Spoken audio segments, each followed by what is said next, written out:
ఆయన ఇలా రెండు పాదాలు తీసి చేతుల్లో పెట్టారనుకోండి, ఇది శంకర భగవత్పాదులు చెప్పిన విషయం. కదా వా త్వాం దృష్ట్వా గిరిశతవ భవ్యం ఘ్రియుగళం గృహీత్వా హస్తాభ్యాం శిరసి నయనే వక్షసి వహన్. అది ఆయన రెండు పాదాలు ఇలా పట్టుకుని అలా చూసి మీరు ఊరుకోగలరా?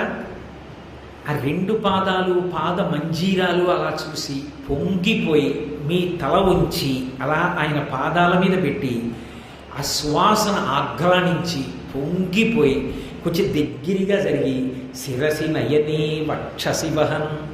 ఒక్కసారి ఇలా ఉంది, స్వామి ఇలా పెట్టరండి అంటే ఆయన రెండు కాళ్ళు ఎత్తి తల మీద పెట్టారనుకోండి, ఇలా దగ్గరగా రెండు పాదాలు పట్టుకుని చేతులతో తల మీద స్పర్శ తగులుతుంటే పొంగిపోయి తల పైకెత్తి ఆ బొటన వేళ్ళు చివరి భాగాలు పువ్వులు పొట్లం కట్టినట్టుగా ఉంటాయి, వాటిని కళ్ళకి తగిలేటట్టుగా వేళ్ళకి తగిలేటట్టుగా ఇలా కళ్ళు ఇలా రాసుకుని శిరసి నయనే వక్షసి వహన్. ఇంకొంచెం ముందుకు జరిగి, అబ్బా తండ్రి శ్రీపాదములు మళ్ళీ దొరుకుతాయా, నా గుండెల మీద పెట్టండి అని ఏటవాలుగా కూర్చుని గుండెల మీద రెండు పాదాలు ఆయన పెడితే గట్టిగా కౌగిలించుకుని పరవశించిపోయి ఆ పాదాలలోకి ఒక్కసారి ముఖం మళ్ళీ ఇలా పెట్టేసి స్ఫుట జలజ గంధాం పరిమళ సమాశ్రిష్యాఘ్రాయ స్ఫుట జలజ గంధాం పరిమళ.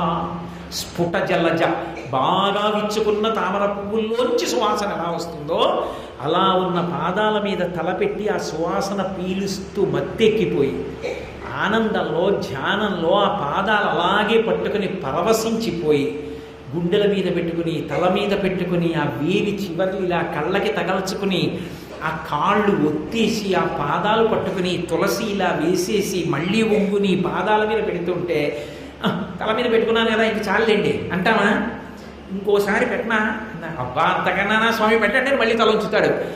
అది ఆ శంకర భగవత్పాదుల యొక్క ప్రతిపాదన యొక్క అద్భుతం అక్కడ ఉంది.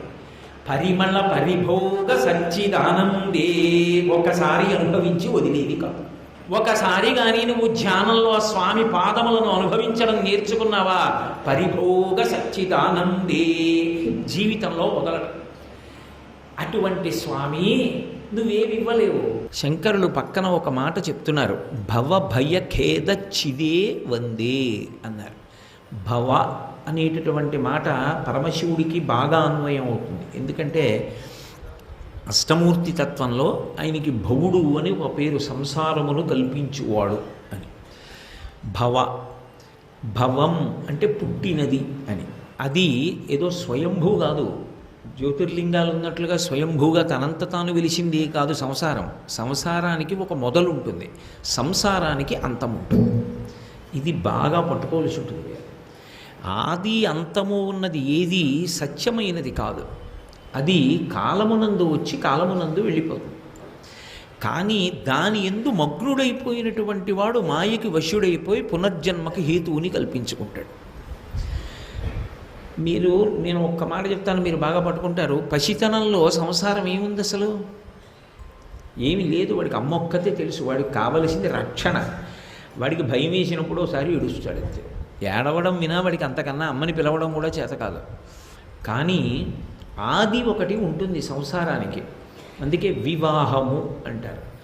విశిష్టమైనటువంటి పరమేశ్వరుణ్ణి పొందడానికి ఆశ్రమాన్ని సద్వినియోగం చేసుకుని ప్రయత్నం ఎవడు చేస్తాడో వాడి పట్ల సంసారము అనుగ్రహహేతు.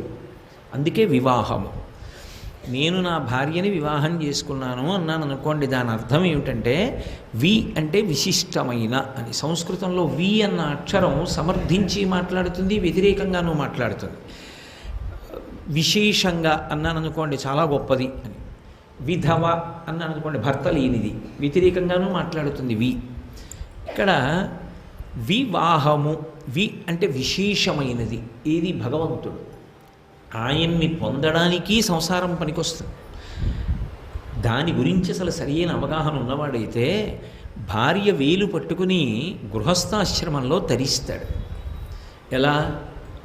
నారాయణుడు అతిథి రూపంలో ఇంటికి వచ్చాడు.